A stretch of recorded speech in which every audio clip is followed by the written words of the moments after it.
इससे पहले ब्रह्मा जी ने ये बताया था कि सती किस प्रकार दक्ष की कन्या रूप में उत्पन्न हुई।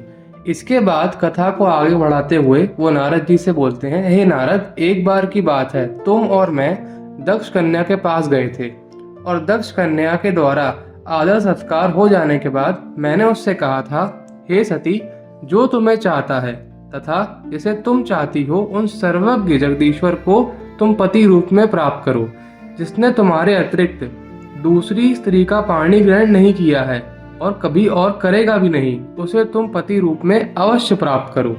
मेरी बात सुनकर दक्ष परम प्रसन्न होकर चिंता रहित हो गए और अपनी कन्या को परमेश्वरी जानकर उनकी सेवा करने लगे। लोकेश दक्ष प्रजापति उस कन्या को युवा अवस्था को प्राप्त हुआ देखकर विचार करने लगे कि अपनी इस पुत्री को शिव के लिए मैं किस प्रकार प्रदान करूं। पिता के मनोभाव को जानकर वह माता के पास आई। विशाल बुद्धि वाली उन सती परमेश्वरी ने शंकर को प्राप्त करने की इच्छा से तप करने के लिए अपनी माता से आज्ञा मांगी। तब दृढ़ व्रत वाली वह सती माता की आज्ञा से महेश्वर को पति रूप में प्राप्त करने के लिए घर में ही तपस्या करने लगी। अपनी इच्छा से मानव रूप धारण करने वाली वे सती दृढ़ व्रत से युक्त होकर सभी महीनों में तथा सभी दिनों में शिव का पूजन करने लगी। इस प्रकार नंदा व्रत को पूर्ण रूप से समाप्त करके भगवान शिव में अनन्य भाव रखने वाली सती एकाग्रचित्त होकर बड़े प्रेम से भगवान शिव का ध्यान करने लगी तथा उनके ध्यान में ही निश्चल भाव से स्थित रहने लगी। हे मुनि, इसी समय सब देवता और ऋषि भगवान विष्णु को और मुझको आगे करके सती की तपस्या को देखने गए। वहां आकर देवताओं ने देखा कि सती मूर्तिमती सिद्धि के समान हो गई हैं। वह उस समय भगवान शिव के ध्यान में निमग्न थी, उन्हें लोक का कुछ पता ही नहीं था। तदंतर वह सभी देवता और ऋषिगण सती देवी को पुनः प्रणाम कर भगवान शिव जी के परम प्रिय श्रेष्ठ कैलाश पर्वत पर गए। वहां पहुंचकर आश्चर्यचकित होकर सभी लोगों ने प्रभु का दर्शन कर उन्हें प्रणाम किया और दोनों हाथ जोड़कर अनेक प्रकार के स्तोत्रों से उनकी स्तुति करी और कहने लगे, जो प्रपंच रूप से स्वयं सृष्टि स्वरूप हैं तथा जिनकी सत्ता से समस्त संसार भाषित हो रहा है, जिनके द्वारा ये जगत उत्पन्न होता है, जिनके अधीन ये समस्त जगत है और जो ये जगत स्वयं ही है, जो इस जगत के बाहर तथा भीतर हैं, जो निर्विकार और महाप्रभु हैं, जो अपनी आत्मा में ही इस समस्त विश्व को देखते हैं, उन स्वयंभू परमेश्वर को हम लोग नमस्कार करते हैं, जिनकी दृष्टि कहीं नहीं रुकती, जो परात्पर सभी प्राणियों के रक्षक सर्वात्मा अनेक रूपों को धारण करने वाले आत्मस्वरूप परब्रह्म तथा तप करने वाले हैं और तप ही से प्राप्त होने वाले हैं, उस परम शंकर को हम प्रणाम करते हैं। हे प्रभु, आप न देव हैं न असुर, न मनुष्य हैं न पक्षी, न द्विज हैं न स्त्री, न पुरुष है न नपुंसक, यहाँ तक कि सत असत का कुछ भी नहीं है। श्रुतियों के निषेध से जो शेष बच जाता है वो निषेध स्वरूप ही है। आप विश्व की उत्पत्ति करने वाले, विश्व के पालन करने वाले और विश्व का लय करने वाले हैं।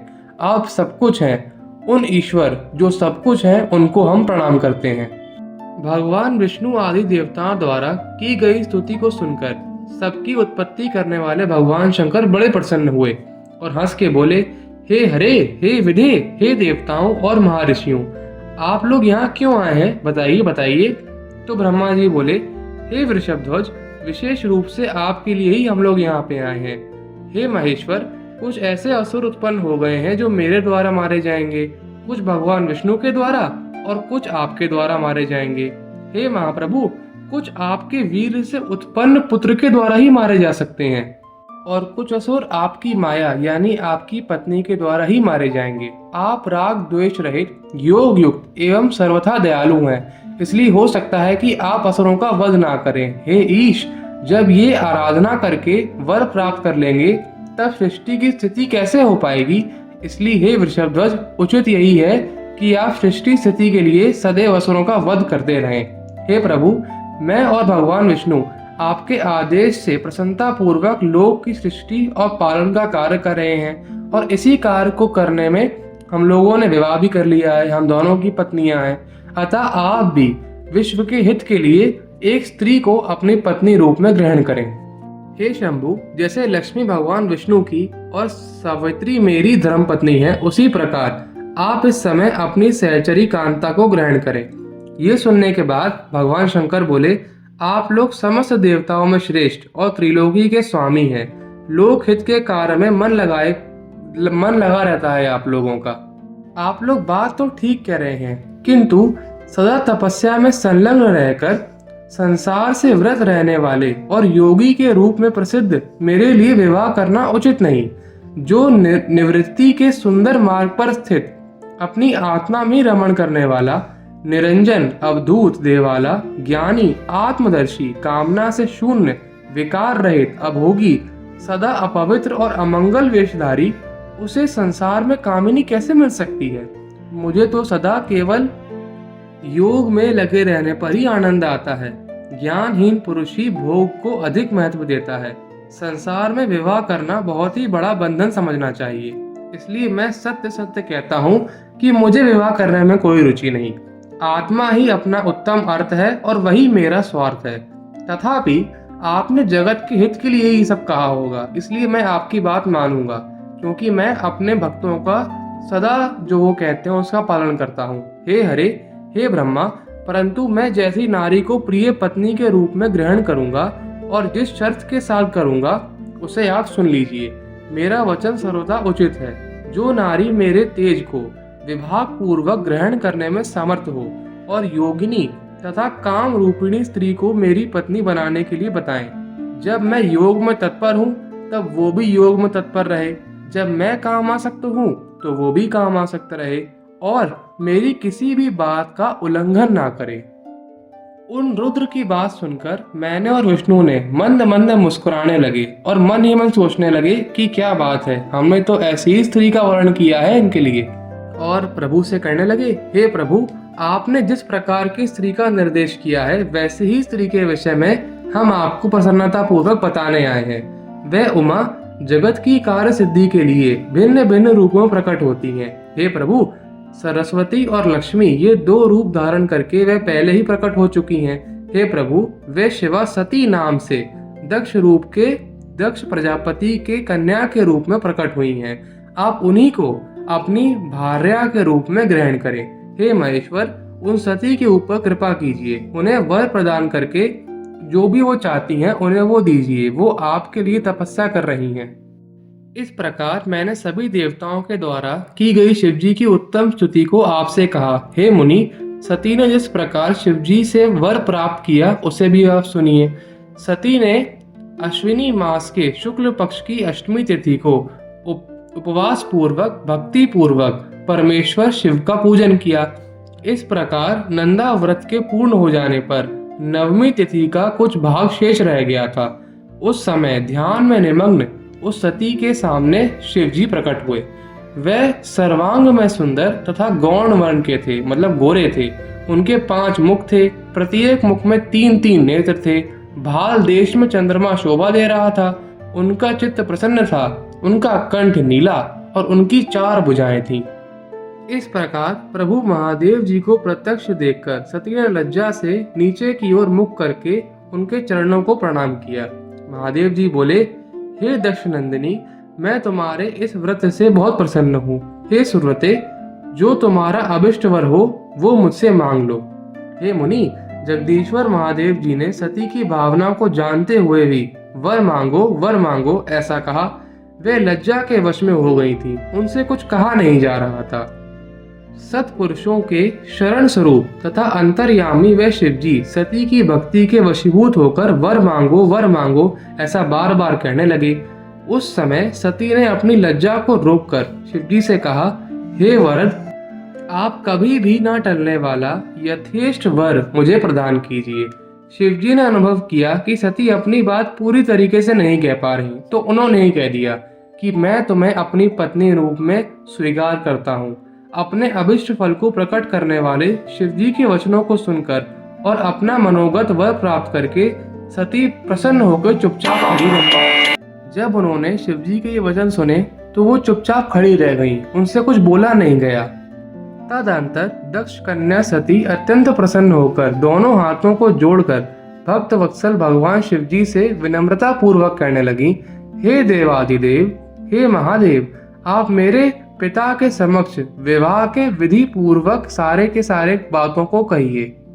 जब महादेव जी ने ये सुना तो वो प्रेम पूर्वक उनकी ओर देखकर कहने लगे, ऐसा ही होगा। तब दक्ष कन्या सती भी उन शिव जी को प्रणाम करके भक्ति पूर्वक विदा मांगकर और पुनः अपनी आज्ञा प्राप्त करके मोह और आनंद से युक्त होकर अपनी माता के पास चली गईं। शिव जी भी हिमालय के शिखर पर अपने आश्रम में प्रवेश करके दक्ष कन्या सती के वियोग का कारण भी मतलब वो उनके प्रेम में इतने विहल हो गए, उसके बाद भी ध्यान में संलग्न हो गए। हे देवऋषि, मन को एकाग्र करके लौकिक गति का आश्रय लेकर वृषभ ध्वज शंकर ने मन ही मन मेरा स्मरण किया। तब त्रिशूलधारी महेश्वर के स्मरण करने पर उनकी सिद्धि से प्रेरित होकर मैंने शीघ्र ही वहां पे प्रस्थान किया। हे देवऋषि, तदंतर सरस्वती सहित मुझ ब्रह्मा को देखकर सती के प्रेम में बंधे हुए शिवजी ने उत्सुकता पूर्वक मुझसे कहा, हे ब्रह्मा, मैं जब से विवाह के कार्य में स्वभाषित मतलब उसके कार्य में लगा हूँ, तब से मेरा मन कहीं और नहीं लगता। दक्ष कन्या सती ने बड़ी भक्ति भाव से मेरी आराधना की है और मैंने नंदा व्रत के प्रभाव से उसे वर दे दिया है। तदंतर उस सती ने मुझसे कहा, हे जगतपते, मेरे पिता को सूचित करके विवाह का विविध पालन करिए, मतलब विवाह जिस तरीके से होता है उस पूरी विधि से मुझे ग्रहण कीजिए। इसलिए हे ब्रह्मा, आप मेरी आज्ञा से दक्ष के घर जाइए और दक्ष प्रजापति को ये पूरा वृत्तांत सुनाइए। जब मैंने शिव जी की ये बात सुनी तो मैंने उनसे कहा, ठीक है, जैसा आप कहें, और मैं बड़ी तेजी से दक्ष के घर में गया। मुझे आया वो देखकर दक्ष ने पूछा, हे पिता, आपका यहाँ पे आगमन कैसे हुआ? तो ब्रह्मा जी बोले, आपकी पुत्री सती ने जगतपति महादेव जी की आराधना करके जो वर प्राप्त किया है उसका समय अब आ चुका है। शंभू ने आपकी पुत्री को पत्नी रूप में प्राप्त करने के लिए ही मुझे आपके पास भेजा है। ये कल्याणकारी काम अभी ही होना है। जब से रुद्र वर प्रदान करके गए हैं तभी से आपकी पुत्री के वियोग के कारण उन शंकर को शांति नहीं मिल रही। कामदेव अपने समस्त पुष्प बाणों के द्वारा उनके हृदय को भेद नहीं पाया था, लेकिन आपकी पुत्री ने उनके हृदय को छिन्न भिन्न कर दिया है। वो सती के बारे में ही सोचते रहते हैं। इसलिए हे दक्ष, शिव के लिए ही रची गई अपनी पुत्री का आप अविलंब उन्हें प्रदान कीजिए। हे नारद, मेरी ये बात सुनकर मेरे पुत्र दक्ष परम प्रसन्न और उन्होंने अत्यंत हर्षित होकर मुझसे कहा, ठीक है, ऐसा ही होगा। इसके बाद हे मुनि, मैं अत्यंत हर्षित हो गया और वापस शिव जी के पास गया। वृषभ ध्वज शिव जी मुझ लोककर्ता को आते हुए देखकर अपने मन में सती की प्राप्ति के विषय में बार बार सोचने लगे और मुझे आते हुए देख के बोले, हे सुरश्रेष्ठ, आपके पुत्र दक्ष प्रजापति ने सती को मुझे प्रदान करने के विषय में क्या कहा? तब ये सुनने के बाद ब्रह्मा जी बोले, दक्ष ने मुझसे कहा कि हे ब्रह्मा, मैं अपनी पुत्री भगवान शिव के हाथों में ही दूंगा, क्योंकि उन्हीं के लिए तो ये उत्पन्न हुई है। ये कार्य मुझे स्वयं अभिष्ट है। फिर आपके भी कहने से अब इसका महत्व और बढ़ जाता है। ये सुनने के बाद रुद्र बोले, जगत की रचना करने वाले हे ब्रह्मा, मैं आपके और नारद के साथ ही दक्ष के घर चलूंगा। अतः आप नारद का स्मरण करें और अपने मरीच आदि मानस पुत्रों का भी स्मरण करें। हे विदय, मैं अपने गणों सहित उन सबके साथ उन्हीं के घर चलूंगा। हे नारद, तब मेरे स्मरण करते ही आपके साथ मेरे सभी मानस पुत्र प्रसन्न होकर आदर पूर्वक शीघ्र ही वहां उपस्थित हो गए। भगवान रुद्र के स्मरण करने पर शिव भक्तों में श्रेष्ठ विष्णु भी अपने सैनिकों तथा कमल नयनी लक्ष्मी के साथ वहां गरुड़ पर आरूढ़ होकर वहां पे आ गए। तदंतर चैत्र शुक्ल पक्ष त्रयोदशी में रविवार को पूर्व फाल्गुनी नक्षत्र में उन महेश्वर ने विवाह के लिए यात्रा प्रारंभ करी। ब्रह्मा, विष्णु आदि सभी देवताओं और ऋषियों के साथ मार्ग में चलते हुए वह शिवजी बहुत शोभा पा रहे थे। शिवजी की इच्छा से गज, वृषभ, व्याघ्र, सर्प, जटा और चंद्रकला ये सब उनके लिए आभूषण बने हुए थे। तदंतर वेग से चलने वाले बैल पर आरूढ़ हुए महादेव जी विष्णु आदि को साथ लिए क्षण भर में प्रसन्नता पूर्वक दक्ष के घर जा पहुंचे। दक्ष ने वहां समस्त देवताओं को सत्कार किया। इसके पश्चात दक्ष मुनियों सहित समस्त देवताओं को तथा गणों के साथ लेकर भगवान शंकर को अपने घर ले आए। उस समय दक्ष ने प्रसन्न चित्त होकर उत्तम आसन देकर स्वयं ही विधि पूर्वक सर्वेश्वर शिव जी का पूजन किया। इसके बाद मेरे पुत्र दक्ष ने मुझ पिता को प्रणाम करके प्रसन्नता पूर्वक कहा, हे विभु, आप ही वैवाहिक कार्य कीजिए। तब मैंने मन से कहा, बहुत अच्छा। ऐसा कहकर उठकर मैंने ही पूरा विवाह का कार्य किया। तदंतर दक्ष ने ग्रहों के बल से युक्त शुभ लग्न और मुहूर्त में हर्ष पूर्वक शिव जी को अपनी पुत्री सती प्रदान करी। उस समय मैंने, श्री हरि ने, अपने अन्य मुनियों ने, देवताओं ने और प्रमथ गणों ने भगवान शिव जी को प्रणाम किया। उसके बाद वहाँ नाच गाना हुआ, उत्सव हुआ और सब लोग बहुत प्रसन्न हुए। इसके बाद दक्ष की आज्ञा प्राप्त कर प्रसन्नता पूर्वक सदाशिव ने अपनी पति सती को वृषभ पर बिठाकर और स्वयं ही वृषभ पर आरूढ़ हो हिमालय के शिखर की ओर गमन प्रारंभ किया। मंद मंद मधुर मुस्कान वाली तथा सुंदर दांतों वाली सती शंकर जी के साथ वृषभ यानी बैल पर बैठी हुई चंद्रमा में विद्यमान कांति के समान लग रही थी। उन सभी देवताओं, गणों तथा अपनी स्त्री सती के साथ भगवान शंभु प्रसन्न होकर हिमालय पर्वत पर सुशोभित अपने धाम पहुंच गए। वहां जाकर संपूर्ण देवताओं, मुनियों तथा अन्य लोगों का आदर पूर्वक बहुत सम्मान करके प्रसन्नता पूर्वक शिव जी ने उन्हें विदा किया। हे मुने, इस प्रकार सृष्टि करने वाले वे शंकर सती तथा अपने गणों के सहित प्रसन्नता पूर्वक वो कैलाश पर्वत पर रहने लगे। हे मुनि, जो विवाह काल में, यज्ञ में अथवा किसी भी शुभ कार्य के आरंभ में भगवान शंकर की पूजा करके शांत चित्त होकर इस कथा को सुनता है, उसका सारा का सारा कर्म मंगलमय ही होता है। तो इसी के साथ ये वाला वीडियो भी समाप्त होता है। अब आगे आने वीडियो के लिए, तब तक के लिए ओम नमः शिवाय।